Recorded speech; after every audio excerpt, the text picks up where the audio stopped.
Today or tonight, I guess, we're gonna talk a little bit of causes of wildfires and strategies to prevent and reduce their impact on our woodlots within New Brunswick here. So I'll try to go over that in the next few minutes here, and please type your questions in, and I'll try to answer anything at the end. So first of all, what causes wildfires? Well, here in New Brunswick, lightning is attributed to between 5 and 10%. And actually, just before we got on here tonight, I just wanted curiously to see where we stood with that, and we're at 7%, so it's right in between there. So each year we have roughly between 5 and 10%. The rest are all caused by human activity. So it could be unattended campfires, industrial operations like forestry operations, peat operations, so peat moss operations also. Railroads cause fires generally every year. We have those as well as power lines. And then there's arson as well. There are some people that think that's a spring event. And then also some accidental ATVs or other vehicles that may be in the wildland. So I'm just gonna quickly mention basically how wildfires spread. So probably the biggest spread of wildfire is through embers or sparks or firebrands, and they can blow up to 2 kilometers ahead of the wildfire. So the heat from the fire can carry the brands or the embers up into the atmosphere or into the air, and then with the right winds, it can push it up to 2 kilometers ahead of where the main fire is, and then that ignites new fires, and then things just continue on that way.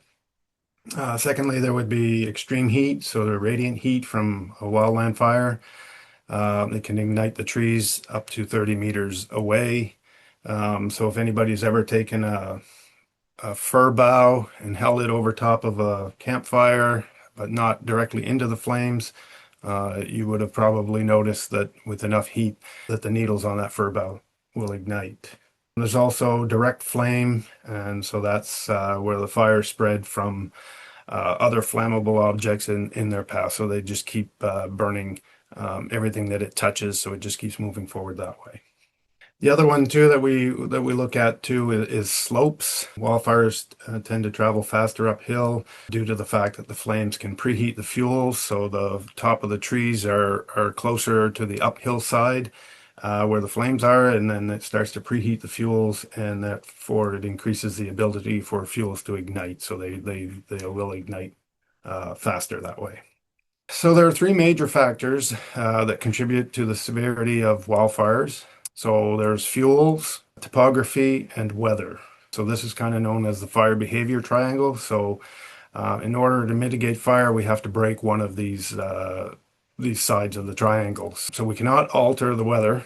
That's one that we, as much as we'd like to, we can't dictate how the weather happens. And topography is the same thing. We really can't move that. You know, we can move a pile of dirt, but we can't move the topography in general. So the only thing that we can sort of help mitigate is the fuels. So fire needs to begin on the ground.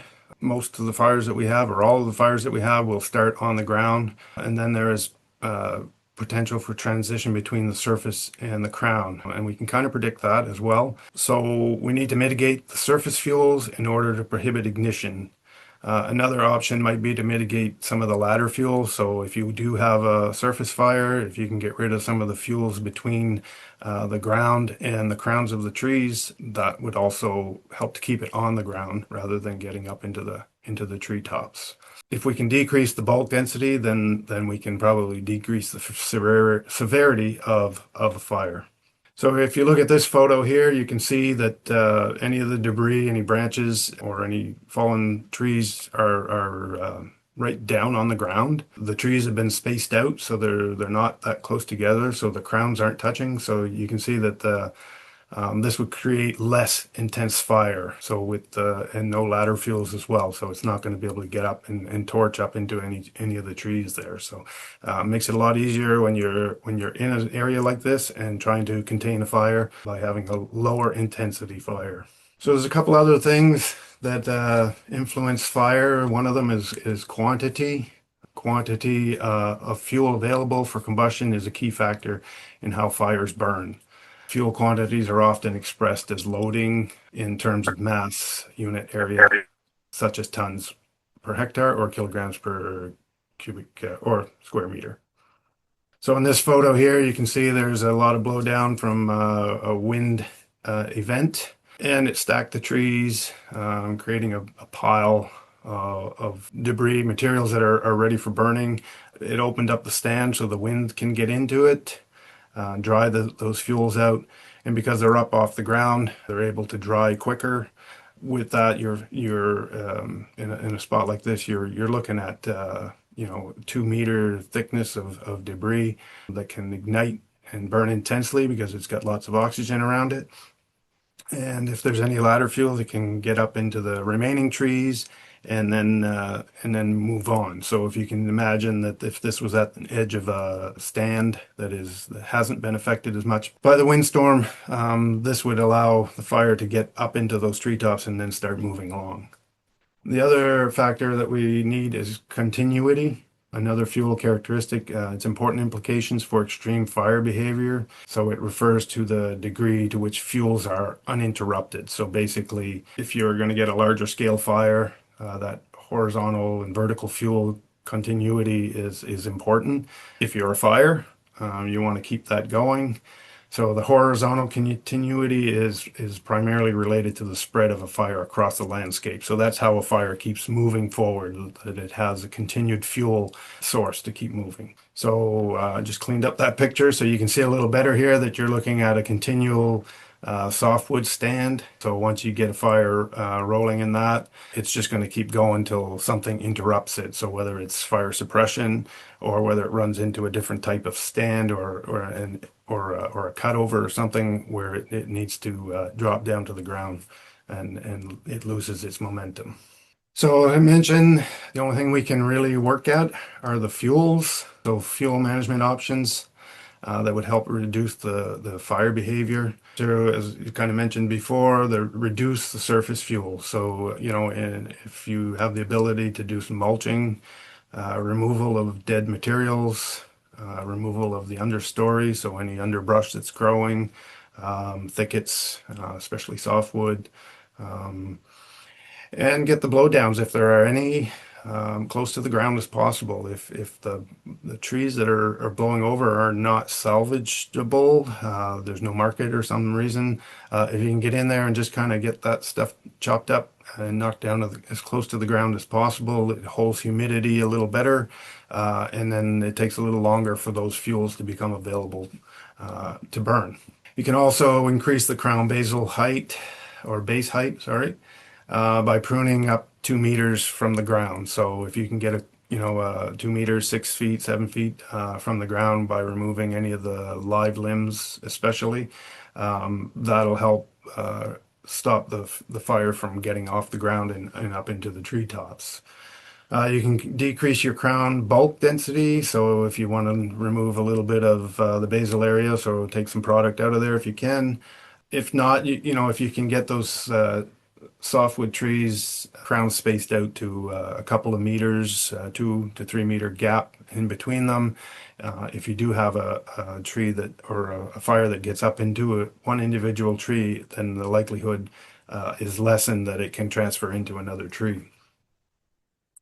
And favor hardwood species. We've probably heard that a couple of times in some of the earlier talks, where hardwood species will help interrupt also that fire that's moving forward. So even allow hardwood stands that are lower quality that maybe there aren't markets for. I've seen fires that were stopped by it wasn't a huge ridge of it, but it was a small ridge of mostly gray birch and trees that generally we don't find desirable, but once the fire hit that, it stops. So if there's that opportunity, alders would sort of work in the same manner. So some of those hardwood shrubs or lower quality species can also help slow the fire. So just a couple of kind of watch out situations. that you might have on your woodlots that you can maybe do some mitigation around is access points. So you want to maintain, if you have any ATV trails that may cross your property, walking trails, any kind of logging roads, anything that might get used, and clear back some of that brush. So if you look at that top picture there, it's kind of showing you a trail with some standing grass along the edges, which is fine in the summertime when everything's green, but in springtime, usually that's all brown and is available fuel. If that was to get sparked, it could probably burn. And same would happen in the fall, and maybe even more so because it's still standing. So it's standing dead grass, and with especially like this time of year, we've got the leaves that are falling as well, and that can also add some fuel to it. So going along this trail, if a hot muffler from an ATV or something caught into some of that grass, it could potentially spark fire. Along public roadways, a lot of our woodlots border up a main road, so you have traffic that can go by. So sometimes it's a discarded cigarette or any other potential reason that maybe a fire gets started alongside of the main highway.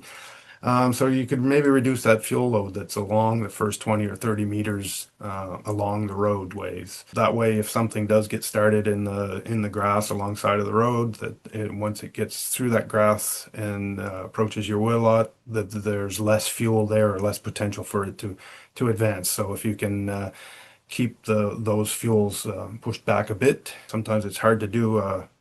40 hectares of woodland to mitigate everything. But if you can just sort of work these areas as well, that might be one way to help mitigate that. Our camps and cottages on the top picture there, I'm not sure if you can see it or not, but there is a camp in there. And so you can see there's a lot of over mature balsam fir, softwood trees in there. And so a bit of a wind damage there.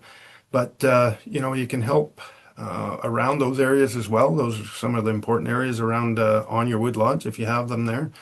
So maybe using the fire smart principles there and just brushing back some of that stuff, taking away some of those fuels from around your buildings, and that may be one way to protect those if something were to start on your properties. And electrical power lines, if you have any power lines heading to your camps or cottages going across your woodlots, keep them cleaned out underneath, and any trees that may be leaning into or dead trees that have potential to fall in to the lines. Every year we do have a lot of fires that we respond to. Mostly the fire departments get there first, but we do get the calls on them because of trees hitting power lines and igniting a fire at the base, and then it gets into grasses generally, and then heads for the woods. A lot of times they're right along roadways, so if they're noticed quickly, we can get them out quickly. But there is that potential on a really strong windy day that the fire in that area is going to get away very quickly. And I don't want to. It's not all doom and gloom with fires. There are some benefits to wildfires. The common nighthawk is one species of bird that uses these areas. They need these open areas for feeding and nesting. So they use these wildland areas for that. So after burning, these are one of the species that you may start to see around that area. If you're a mushroom person, the black morel only comes out 1 or 2 years after a fire has gone through in the wildlands. So we do see a lot of that where people are wanting to know where a fire was maybe 2 years ago, so that they can go and see if they can find some of these mushrooms. They're edible, and so unless you can find them on a fire, you're probably not going to find them. So it's sometimes a rare opportunity for some people. And jack pine, being people with woodlots, we probably all know that the jack pine cone is very hard and needs some heat and quite a bit of it to open up to release the seeds. So that's one species of tree that regenerates after fires, that benefits, I guess, from a wildfire. So there are a few things. I'm sure there's a few more, but I just thought I'd mention a couple of them. I guess in summary, there's always been fires, and there will probably always be wildfires on their landscape. In Canada, wildfires are becoming more and more frequent and intense through this climate change that we're seeing. In New Brunswick, we really haven't got there yet as far as more wildfires. This year was the start of it for us. And maybe the climate change for us was more, we've been having more wet conditions as well. In my 10 years here, this past summer and into the fall here was probably the worst I've ever seen. And talking to most of the people around here, the last time we had anything this severe would have been in around 1986. But it was a spring fire, and the period that it happened was a lot shorter than the summer we just went through. So what we did notice in my time here, what I've noticed especially, is that the warmer conditions have been moving into the fall a lot deeper. Generally, by the time you get to the end of August, it's a lot cooler. We're starting to get little bit of rain. We get into September, and you may get a couple of warm days, but generally not an extended period of warm like we had this year and last year and probably the years before that. So we've extended aircraft. We used to shut them down at the end of August when I first started here, and now we're into September 15th. And then this year, we've kept them on. They're actually still on as we speak now, but we are getting to the end of that with the conditions and the nighttime recoveries and stuff. So I guess the best way to protect our woodlots from wildfires is to, in summary, practice those wildfire prevention, maintain access points, as I mentioned, with your roadways and trails. If you are burning, to do some work around your property, be sure that the fire is completely extinguished before leaving. So if you can touch it with your hand and move some of the ashes around without feeling any warmth, you're probably okay then. So, wet it and then check it.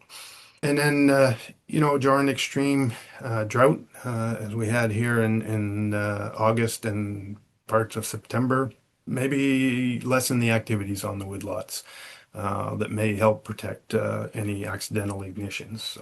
And also continue to reduce those fuel loads, do some tree spacing, intermix your hardwoods. That's probably one of the best things you can add in there to help slow that fire down.